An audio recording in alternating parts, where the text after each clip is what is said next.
ইলিশ ভর্তা। এটাকে মাছ যেগুলো ভাজছি ওগুলার ভর্তা এই যে করতেছে।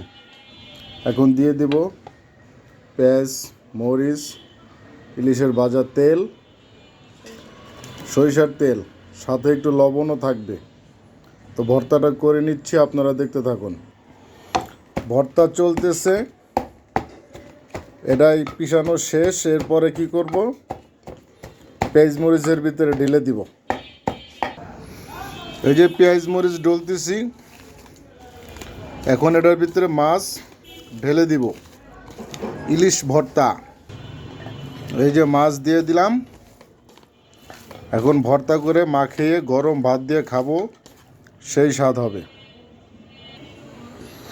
ভর্তা বানিয়ে গরম ভাতের সাথে নিয়ে নিলাম পেঁয়াজ ভর্তা, ইলিশ ভর্তা, ইলিশের মাথা। ধন্যবাদ সবাইকে।